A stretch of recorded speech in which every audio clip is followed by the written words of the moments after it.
I've always been a big fan of VR, and while I don't really consider myself to be a hardcore user, I've always appreciated what VR can do as a medium. I mean, I've been into VR since all the way back to the Gear VR days, and honestly, since trying it then, I've always thought that VR had nowhere to go but up, and just had a lot of potential to be something big. Unfortunately, as of recently, I think VR as a platform isn't necessarily doing that great. And in fact, you could possibly make an argument that it's dying. And yeah, let's talk about that. Okay, so this is one of those sort of discussion / opinion rambly videos, and as is always the case with these types of videos, it's more to start a discussion, and I would love to hear your thoughts and opinions on the matter in the comments down below. Whether you agree or disagree with my takes or have a whole other thing that you want to input, feel free to let me know in the comments down below. So when the original Quest came out in 2019, I thought it was a really cool device in concept. You had a full-fledged standalone VR device that was significantly better than using something like your phone with the Gear VR headset or Google Cardboard, and if you wanted to utilize PSVR, you could simply attach the Quest Link cable to your PC and play your PSVR games on the Quest in that way. It was a really good first iteration in terms of standalone VR, but I think that the Quest 2 is where things really started to hit its stride in the standalone headset space, and I think that's kind of what made getting a standalone device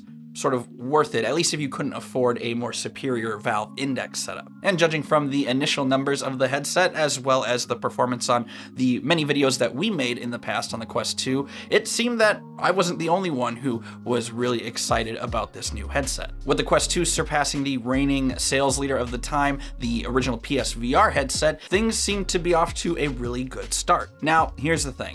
VR, at least in terms of the popular zeitgeist or even the gaming landscape for that matter, has never been necessarily popular, at least compared to its, traditional console and PC counterparts. Now, while the Quest 2 did really well for itself in terms of the VR landscape, it still has a way to go in terms of broad appeal and kind of achieving that sort of mainstream success. So because of this, to maintain and grow its user base, it really came down to the software, and we really just needed a lot of good quality software to sort of maintain interest. And therein lies the first issue.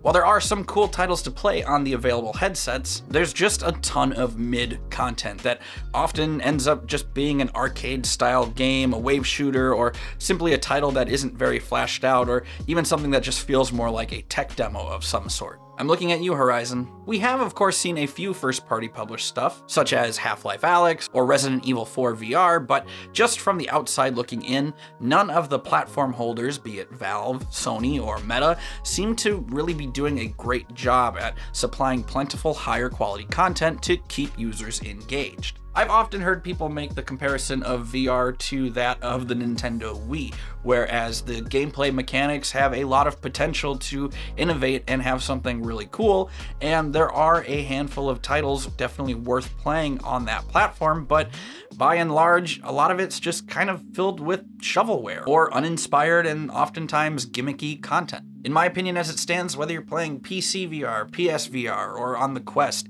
it just really seems that solid system-selling titles have always been kind of few and far between. Now, to its credit, one thing where VR really shines is its ability to sort of develop a tight-knit community. Whether it's through something like VR Chat, Golf Plus, Beat Saber, or heck, even Skyrim VR, all of these titles rely heavily on communities to really help the games thrive, and just by and large keep things actively going. Whether it's through the modding scene or Discord community-run contests, it's this community support that honestly just keeps VR alive when there's a huge lack of first-party system-selling content. It's the communities that people develop that make people want to keep coming back to the VR titles that they play, and honestly, in my opinion, it's probably been the biggest factor of keeping VR alive this long. And honestly, it's kind of problematic because if Sony, Valve, or Meta aren't actively pursuing new content at a fast enough pace to keep their user retention up, then I would say it's only a matter of time before things start looking even worse. Okay, so now let's talk about Meta. As much as Meta's successful launch of the Quest 2 has helped push VR further into the limelight,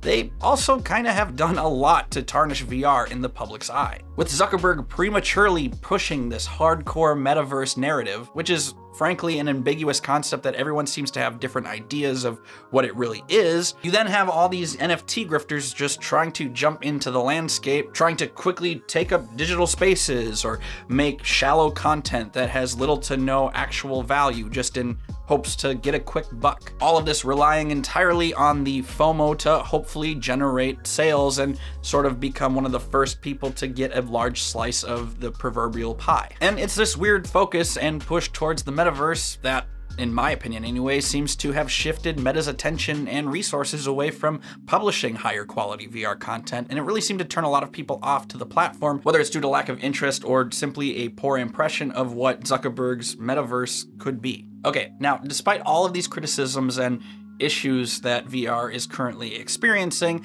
I still think the platform has a lot of potential to grow. At least I did until recently. I mean, I still kind of deep down think this, but my confidence again in the platform is really diminishing. If you've been following the tech space at all, you are likely aware of the many layoffs that Meta has now been implementing, seemingly as a result of either poor management, user count decreases, and massive drops in stock price. And it's not just Meta that seems to possibly be having issues as well. Reports of the PSVR 2 have been circulating, claiming that sales are looking pretty dreadful for what Sony was supposedly expecting. Now, Sony has since denied these rumors, but if there's anything that I've learned following the tech and gaming space for so long, it's that if there's a lot of smoke around something, there's usually at least a little bit of fire. At least, you know, there's a kernel of truth to these things. Now, on Sony's end, while the hardware for the price does seem to be the best on the market, it again faces the issue of not having a lot of new high-quality content available for its users, with the vast majority of its upcoming releases already being on the Quest platform. So unless you're a brand new user to VR or a diehard Sony fan,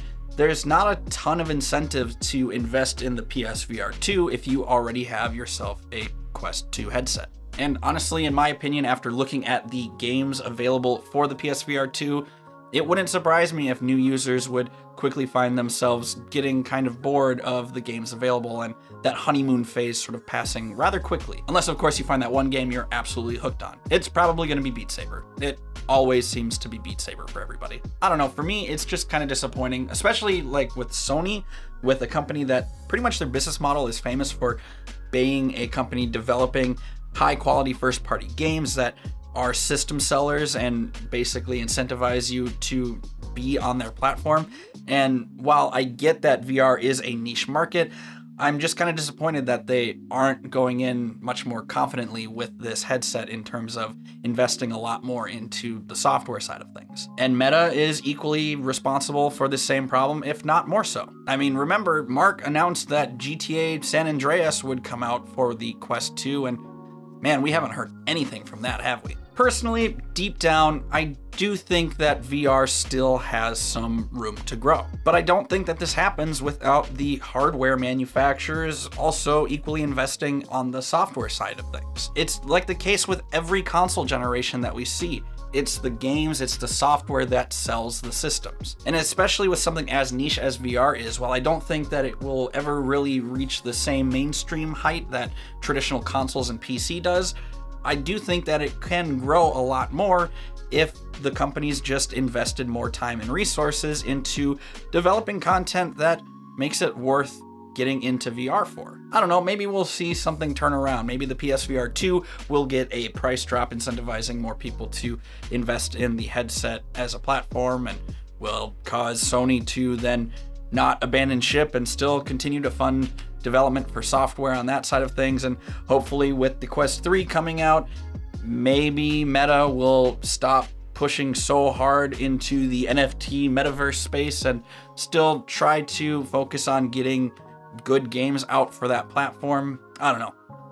I'm hopeful, but I am concerned, as is the whole point of this video. But with that being said, I would love to hear your thoughts and opinions on the matter. Do you think I'm really grasping at straws with all of this? Do you think I'm blowing everything out of proportion? Do you think that VR is stupid and should die? Do you think that VR has the potential to keep going? Any and all thoughts and opinions on VR and the whole state of things, I would love to hear them in the comments down below. As always, thank you so much for watching this video and checking out the channel. Be sure to let us know if you like this type of content or not by hitting the appropriate like or dislike button. It really helps the channel out. If you want to reach out to us, feel free to hit us up on either Twitter or our Discord community server, which can all be found in the description down below. And yeah, that's about it for this one. Thank you so much for watching. My name is Blake, and for all things tech, games, to really anything nerdy in between, be sure and subscribe to Digital Cynics. Have a good one, everyone. We'll see you next time.